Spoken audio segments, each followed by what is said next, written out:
Coucou les amis, est-ce que vous connaissiez le castella? Ce sont les marchands au XVIe siècle qui l'ont amené au Japon.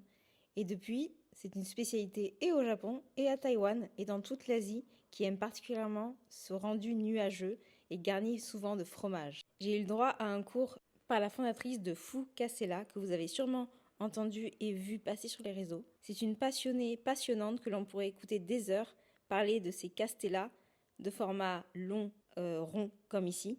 Et c'est si satisfaisant comme matière, je pensais que c'était dur à démouler et finalement avec un bon couteau et des moules parfaitement cylindriques, on obtient des castellas ronds, nuageux, très aériens et d'une couleur vraiment sublime, garnis de toppings et de crème vraiment très légère. Certes, je les avais goûtés dans d'autres boutiques, mais je trouve que ceux-ci, étant en plus les pionniers sur Paris, d'autant plus que la pâtissière s'efforce vraiment d'allier les techniques de cuisson avec des ingrédients vraiment de très grande qualité pour offrir un maximum de goût à chaque bouchée. Pour ma part, je me suis installée dans le salon de thé qui offre vraiment un espace de détente où vous pouvez prendre des boissons accompagnées de gâteaux et des castellas un peu pimpés. J'avoue, je n'ai pas tenté la glace pour aujourd'hui, mais ni les boissons d'ailleurs, vous connaissez la madame maintenant. Mais ils ont un large choix de boissons aussi bien chaudes que froides avec le fameux café vietnamien. Moi, je me suis installée pour les gâteaux. C'était vraiment mon but premier puisque ça faisait si longtemps que je les voyais. Vous avez le sésame, le matcha et bien sûr le longan jasmin. C'était une merveille.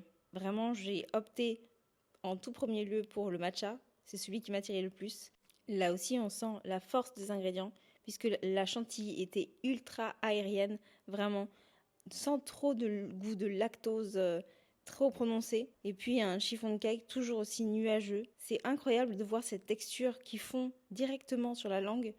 Et au contraire des autres adresses, il n'y avait pas de goût vraiment trop prononcé, façon omelette, trop d'œufs.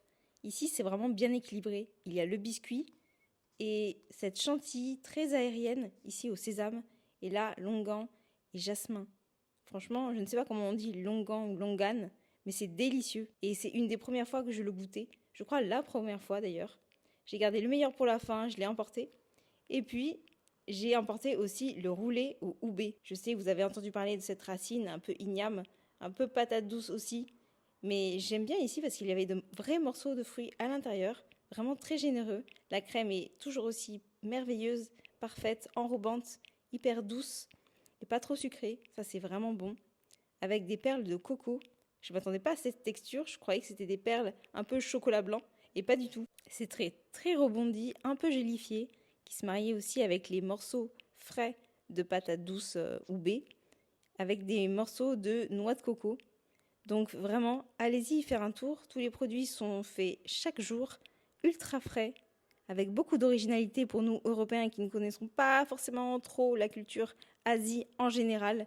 Mais tout est bon, tout est fait sous vos yeux en partie et dans le labo qui se trouve juste en dessous du magasin.